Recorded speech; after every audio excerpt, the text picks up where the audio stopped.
they show it all the time. They'll show the background of XRP or Ripple when they have Brad Garlinghouse on or somebody else from Ripple. They will talk about it. But to your point, they are consistently showing those three to the public. Kind of look over here, don't look over there type thing, in my opinion.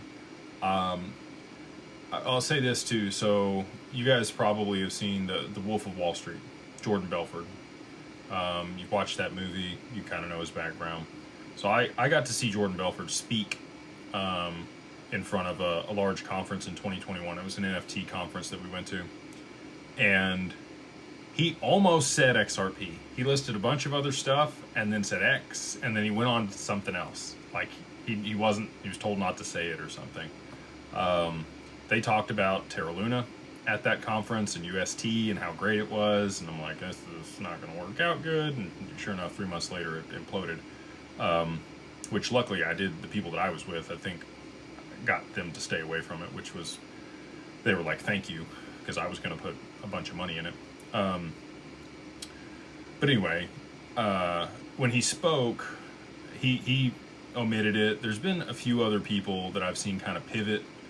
Elon Musk was asked directly from a guy in the crowd a little while back about XRP, and he said, he thinks it's great, kind of like some of the other networks, compared it to Doge and, settling value. He hasn't explicitly come out himself unprompted and stated that, but I do think that Elon will come out and talk about XRP. You've got X payments. I think X payments probably end up on Hyperledger though. I don't know that they'll end up on the XRPL.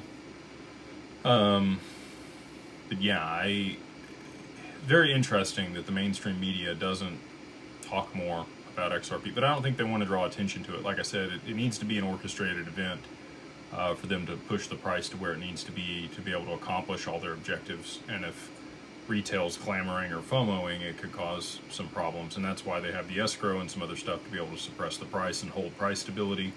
And people will say it's manipulated. I would agree with that, but it's also doing what it's supposed to do, which is trade sideways for extended periods of time.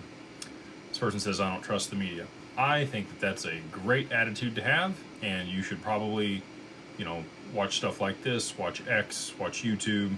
I get the majority of my news information over there from X and Twitter.